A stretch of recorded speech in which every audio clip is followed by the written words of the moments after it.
Hello everyone. Friends, in this video I will talk to you about a very important development. We are experiencing an event that has never been seen before in history. It is being reported that one of the largest and most important banks in the world, JP Morgan, has closed its short position in silver that had been ongoing for 10 years. The Economic Times was the first to share this news. However, when we go to their site now, we cannot even find this news there. Nevertheless, many other news organizations claim that JP Morgan has closed its derivatives market short positions that had been suppressing silver prices for decades. So why was this news removed? Most likely to avoid creating panic, and also because not only JP Morgan, but a few other banks have taken positions in the same direction. Now, let's examine this in detail. There is data on the COMEX exchange in Chicago, where derivatives related to metals are traded. According to the latest data dated December 2nd, 2025, we can see the gross long and gross short contracts of American banks.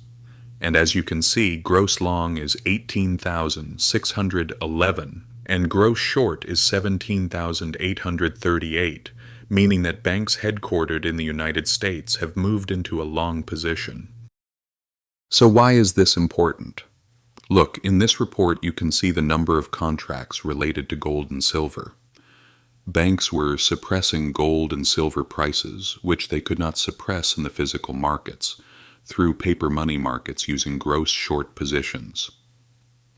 For the first time in many years, banks headquartered in the United States have moved to a net long position, 18,600 versus a little over 17,800.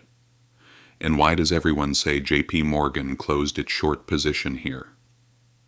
Because among American banks, JP Morgan has always carried the largest short positions for years.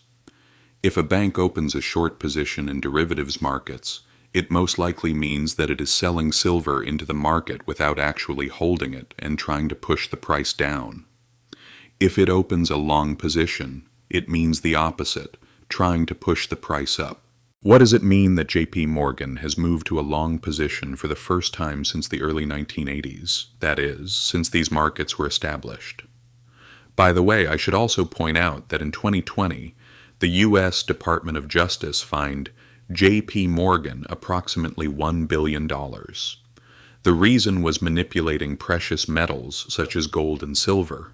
In fact, the Department of Justice officially described this as a criminal organization in its report.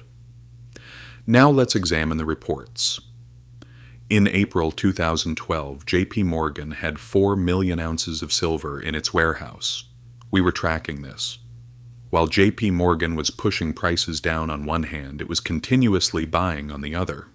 Look, when you come to April 2016, it had increased its physical silver holdings by more than 15 times, reaching an enormous increase to 67.2 million ounces, as you see here. In 2018, this reached approximately 150 million ounces. Currently, JP Morgan has accumulated close to 190 million ounces of physical silver. So what does all this mean? The paper money market will gradually lose strength. Please be careful and aware. All states in the world can print money only up to the amount of gold held in their central banks. That is money with backing. However, the United States abandoned this in 1971. We will not see the results of this in the very near term. Do not panic, but be prepared. Gold and silver will become much more valuable. What I am saying is not something that will happen in a week or two. There will also be sharp drops from time to time. But within a few years, especially when the psychological resistance level of $100 is crossed, they will reach values never seen before in history.